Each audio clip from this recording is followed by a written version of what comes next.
Well, welcome to Fourth Quad. I don't know about you guys, but it struck me, and most good ideas come at bad times, but it struck me this morning sitting here that we ought to start chapel Monday morning, Fourth Quad, with like free coffee for everybody. Is anybody feeling that? Yeah, a little tired. Some of your friends, the team that went down to the Dominican Republic, and the team that went to Nicaragua, they're still stuck in Miami.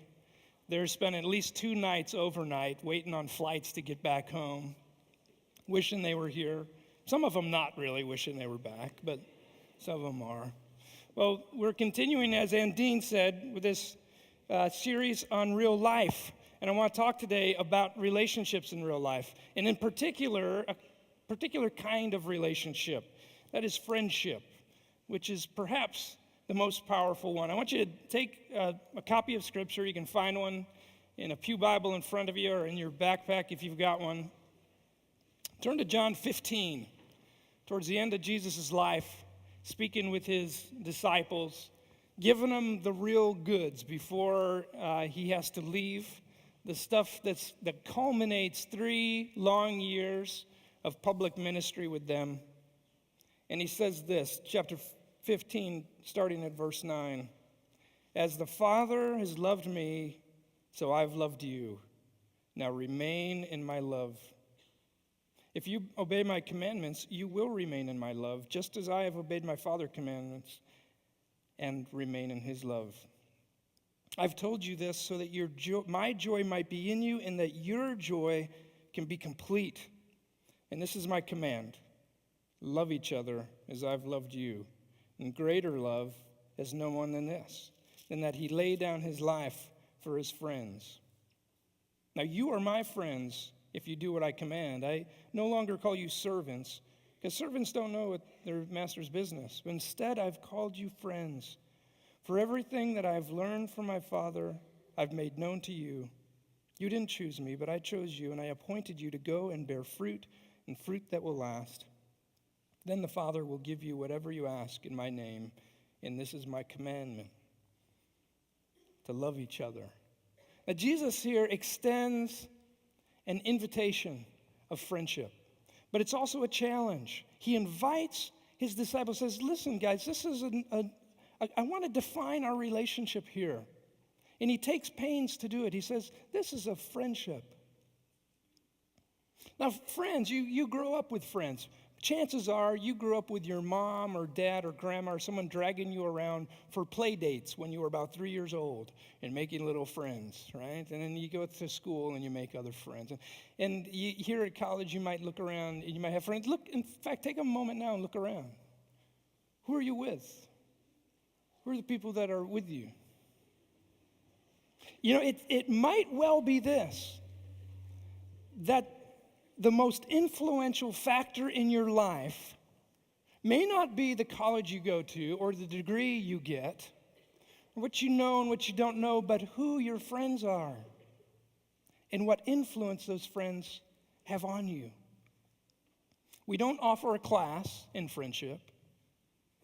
In fact, if you think about how much money and time and attention and pains you are contributing right now in order to secure a college degree, I wonder, how does that compare to the thoughtfulness and the investment and the attention you give to being a friend and to making friends? It's a challenging thing, and one of the most influential things. Now, friendships happen not just anywhere. They happen in a certain kind of arena. First, I want you to imagine 3 different arenas. One is the individual, the self. And on a surface level, ourselves are those tastes and preferences and desires and likes and dislikes that we have and we express, right? At a more profound level, the self is where we are alone, our solitary self. When you turn the lights off at night and you're alone in your head, feeling things and thinking things that nobody else has privilege to. It's yourself alone. In the next arena, we think of the communal arena, and that's where friendship happens.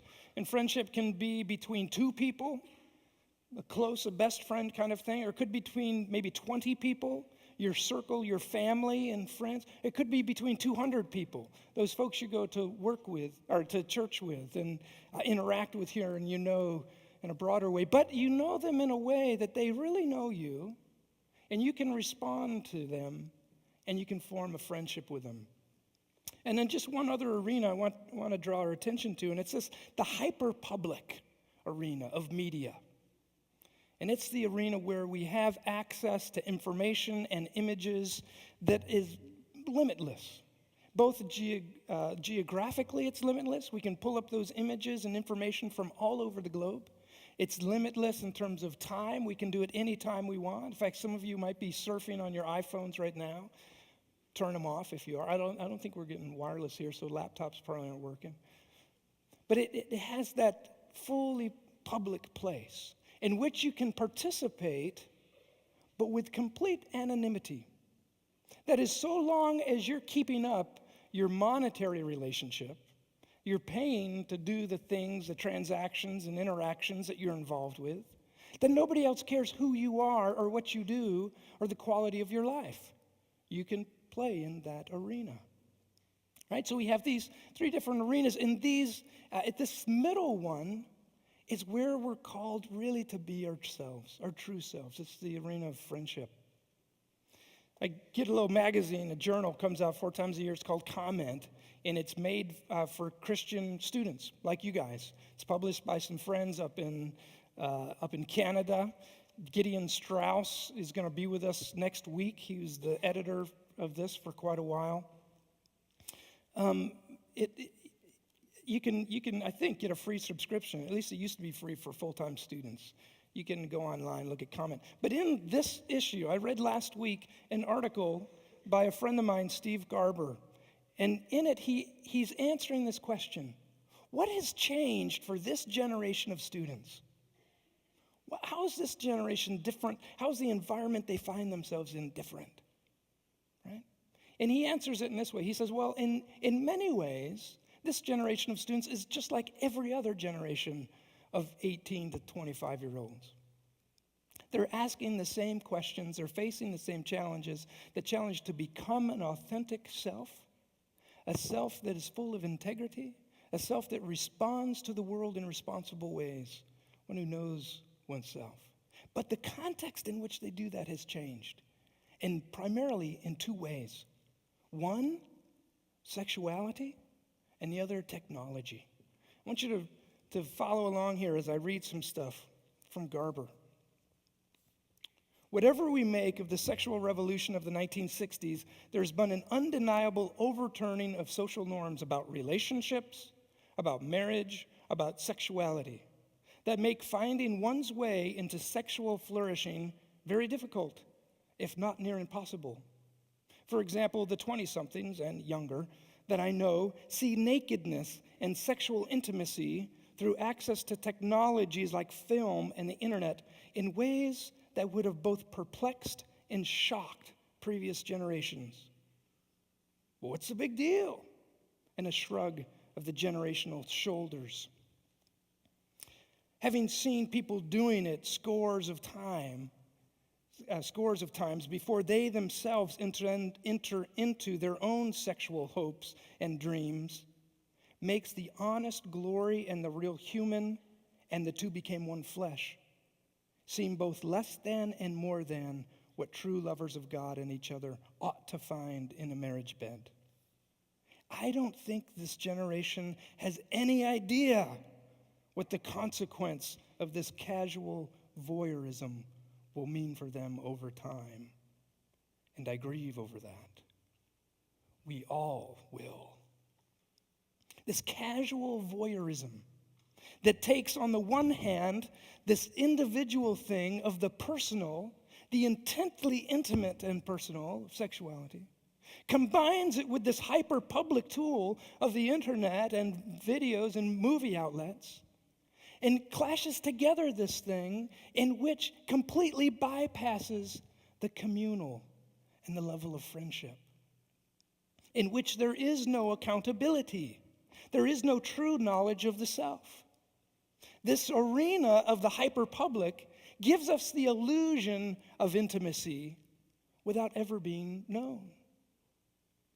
It gives us the illusion of having friends, right? Like your friend. Do any of you have TV friends?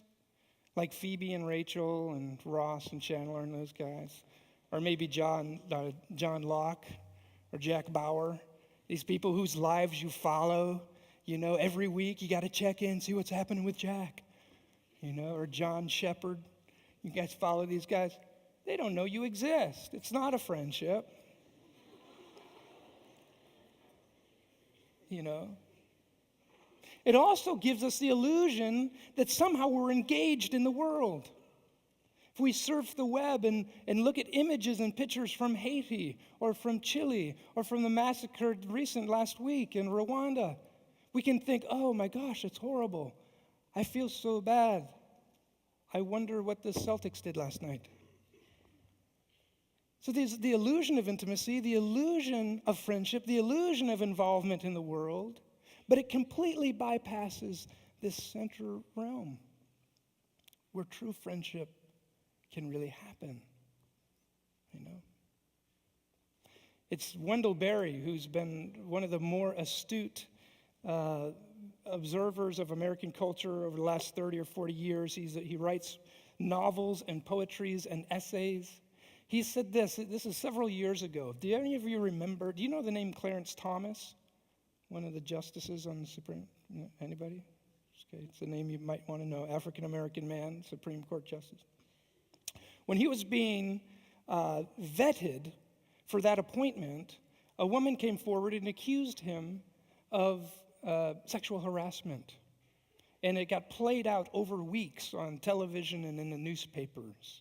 All this stuff. And Wendell Berry comments on that thing, but he might as well have been commenting on Bill Clinton or Elliot Spitzer or Ted Haggard or Larry Craig or Mark Sanford or anybody else when he says this, that our public discussion regarding sexuality has degenerated into a poor equivocation between personal lusts on one side and public emergencies on the other. And I would add, again, completely bypassing the realm of the communal in which we are known and can be responsible and held responsible, where we can care and invest in one another. Your friendships might be one of the most important things you do with your life in determining who you become. But it can be difficult. Let me show you just one other example, which is pretty humorous. This came to my attention because it was advertised on a public radio station I listened to. This is kind of an example of the encroachment of this hyperpublic into the personal. Okay, there we go, those things again. Here we go. Can you all see that? Personal Edge Consulting. Are you market ready? Let me read this because you probably won't be able to. Just some of it. By market, I'm referring to the dating market, singles market. Regardless of what it's referred to, it is undeniably a market. And markets can be defined as a place where people gather to exchange commodities. And in the dating market, you are the commodity, a tangible product. What creates demand? The demand for a product is created by an effective marketing strategy and strong brand recognition. Here's a woman who's a marketing consultant, and if you're interested in this web address, I would suggest just take a look at how unattractive that site is before you think about taking advice from this marketing consultant, right? She's going to help you treat yourself like a commodity to be traded on this hyperpublic thing, right? In hopes of finding something that's intensely, personally satisfying. Here's some of the services she offers. Personal brand services, brand development, image enhancement. I don't know if that includes silicone or not. Establishing advantages, defining your passions and barriers, in implementing personal promotion. And she has these marketing services, defining the dating mission, identifying the target market, strengthening online dating presence. Wow. When we live in these two worlds, one just that is the individual personal, and when this hyper-public squeezes out everything else, this is the kind of strategies we're left with. Kind of crazy, isn't it? Well, let's talk with the couple minutes we have left about friendship. And here's some simple things about friendship. Here's what it is. It's the achievement of a relationship. That means it takes an intention, deliberate work, making time and space and thought in a relationship.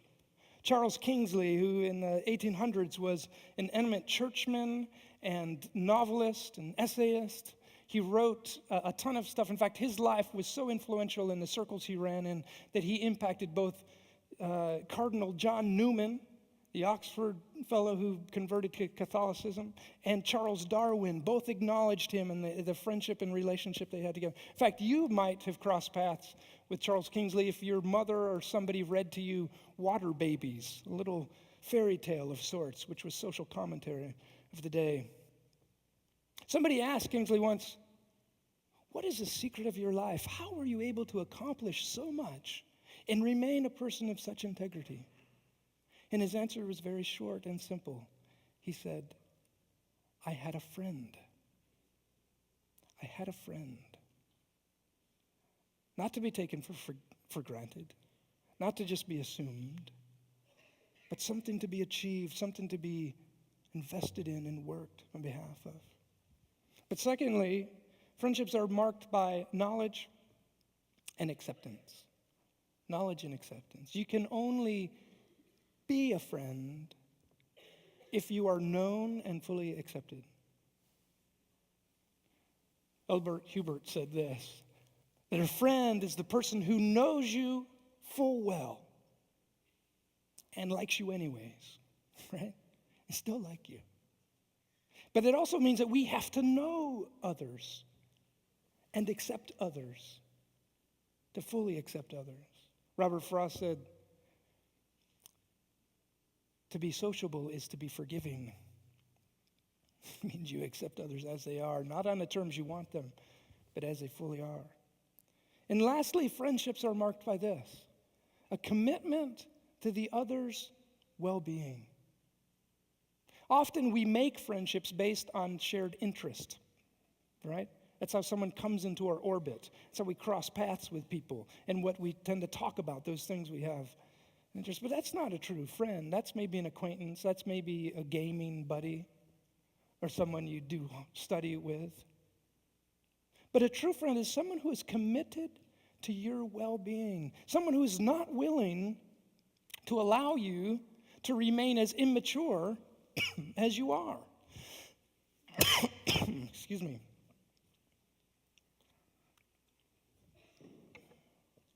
Some of you read Peter Kreeft's Back to Virtue, right? Kreeft says this. Now, what is the business of life? Our primary business in life is not business or construction work or sales or teaching or even motherhood, but it's becoming a complete human being. Are your friends committed to helping you become a complete human being? Or are they so insecure in themselves that they don't want to challenge you on anything in fear that they themselves might be challenged? A friend ought to push you to become more. Friends aren't just the ones we have a whole lot in common with. Some of you also have been reading Frederick Douglass, the narrative of his life. And you know about the relationship he had with Abraham Lincoln. Not a whole lot in common, but a remarkable friendship. Committed to helping the other be best, helping each other do what was best for the country as they saw it. There's some obstacles, some things that get in our way of being true friends. and one is just our pride, right? We don't want friends. I've been reading this book, excuse my cough. I apologize for that.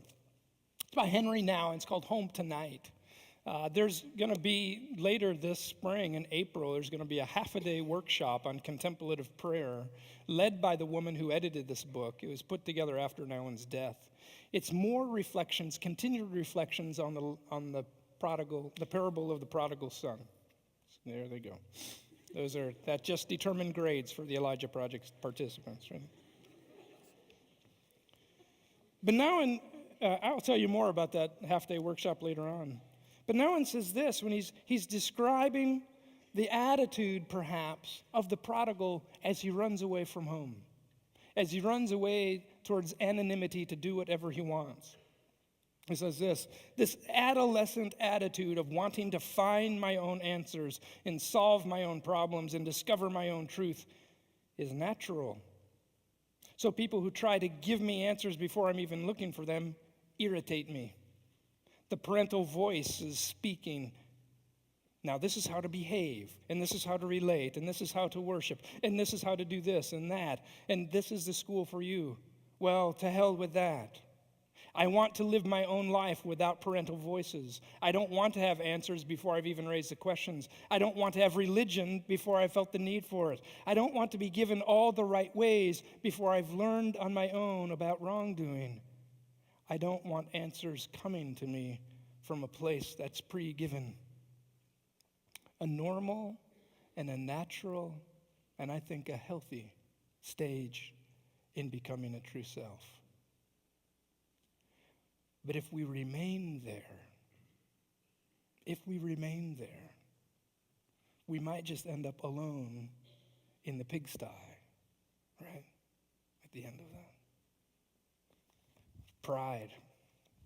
Another thing is we have fear. We're afraid that if someone really did know me, they wouldn't accept me. That knowledge of and acceptance of, we're afraid won't come together. And so as our guy who's preaching in our church right now, who's a psychologist and professor at the seminary and practices down in Cambridge, he was talking about the fig leaves that we sew together, these flimsy little coverings, facades, personas that we put together to hide our true selves. Because ever since the fall, we are ashamed of who we really are.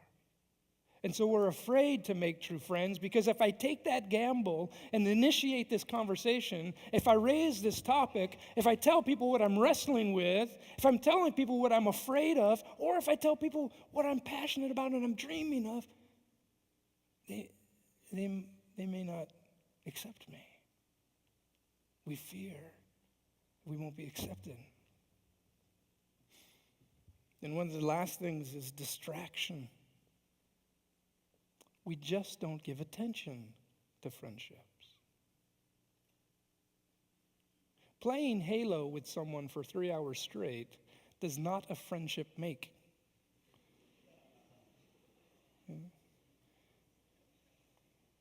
Louis Cronenberger, who was a critic of the theater and a biographer in the last century, he said this: most Americans never really get together in any vital sense.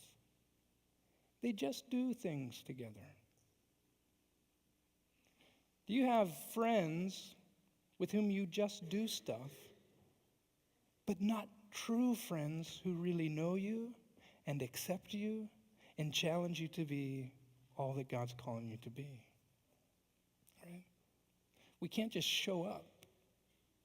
We have to take the risk of exposure, the risk of knowing another before we enter into friendship. So, we know what friendship is. We know what its obstacles are.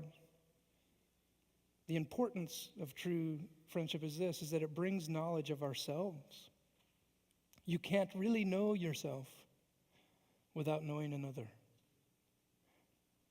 And you can't know that is true until you have taken the risk of knowing another, of investing in another and being known by another. A true friend is someone who will hold a mirror up to you and say, look at this. Do you see that's who you are? Do you see that's how you're behaving? A true friend will tell us when we're wrong. Proverbs 27 says, faithful are the wounds of a friend. A friend who's committed to you enough that they will put themselves of the uncomfortable situation of showing you who you truly are. Sometimes we don't get to know ourselves until we realize how different we are from a friend. Some of you have been on mission trips and come back and say one of the greatest things that has happened is you have a bigger sense of the world, of your place in the world and who you are. An opportunity to learn about yourself by encountering someone other, someone different. Not only that, but we know more about the world. Do you remember in the Four Loves when C.S. Lewis defines a love of friendship, phileo? He says they stand shoulder to shoulder, looking together. It's something there. When we're alone in our ideas and our understandings, they don't stand much chance of being corrected. And all of us need correcting in our perception of the world. You can look in any area, any field, any discipline you want. In science or medicine or politics or education, the arts, and you will find that only those people made true, creative, and lasting contributions who worked with other people, who had friends at their shoulder, helping them see what they were seeing, asking them questions that pushed them on further. We know ourselves, we know more of the world, we know more of God. Did you follow the logic in John 15? Jesus says this, you are my friends if you do what I've commanded. And this is my command, that you love one another. And if you love one another, then you will abide in my love. And you will ask the Father whatever you wish, and he will give it to you. There's this interesting chain, right? It says, if you want to know me, if you want to abide in my love, if you want to have the kind of relationship with God that you're in tune with his heartbeat, so you desire what he desires for the world, then love each other. Love those ones around you. Be willing to know and to accept those ones around you. Be willing to push them and to be pushed so that you grow and mature. And then you will abide in my love. My love will remain in you. And Jesus says, and here's why I want all this. So that my joy can be complete and that your joy can be full. He's saying this not because we just ought to. He's saying it because it's the place of joy. One last thing about how. How do we become friends? Leo Tolstoy said this, that to love is to live in the lives of those you love. To live in their life, right? To be a part of it. Henry Nouwen, again in this little book, he tells a story of his own sense of coming home, to a place of home. I think one good image of a friendship is that of hospitality. That you make space in your life for another to be. And sometimes you insert yourself into another's life in order to help them feel more at home. Nouwen tells this pretty interesting story. It's when he was teaching down at Harvard. He says, one morning in my little apartment, a knock came to the door. A little woman was standing on the step and she smiled at me. Hello, I said. What are you doing here so early in the morning? Well, she answered, my name is Jan Reese. What can I do for you? Well, I've come to bring you greetings from Jean Vanier. Now, Jean Vanier is a French guy who started an organization in France called l'Arche, means the Ark. And it's a way of living communally together with people that have profound mental and physical handicaps and others whose handicaps are perhaps more hidden, living together in mutual community and care for one another. And there's large communities all over the world now. There's one just up the road in Haverhill. And Jean Veneer, not knowing Nowen, maybe crossed his path, maybe read his stuff, maybe, sends a woman, Jane Reese, to send greetings. Now that name, Jean Veneer, was just a name for me, and I admired his communities called L'Arche that welcome people with disabilities.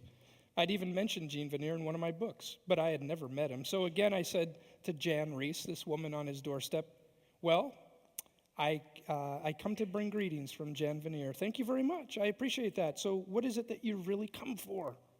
Well, I've come to bring greetings from Jan Veneer. Well, now I was conscious of my busy day.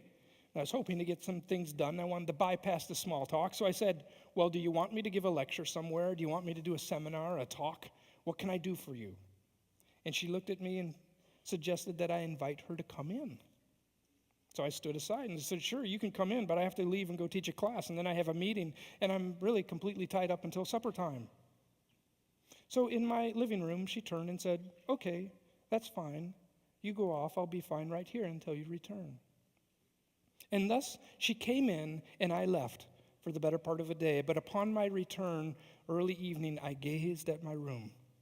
The table was covered with a white linen cloth and beautifully set with candles, a bottle of wine, fine china, flowers in the center. And astonished, I exclaimed, what is this?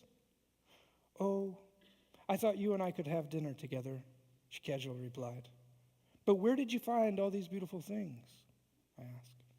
From your own cupboard, she said, pointing to the buffet. You must not look around your own house very often. And so she created this wonderful dinner for two for us with candles and wine from my very own house. The story goes that he found a room for her on campus at Harvard, and she stayed a few days. They met together. She attended some of his classes. And then she departed with these final words. Remember, Jean Veneer sends his greetings. What a model of hospitality. To enter into one's own life with the furnishings that are there and somehow help them become more at home in the place where they are.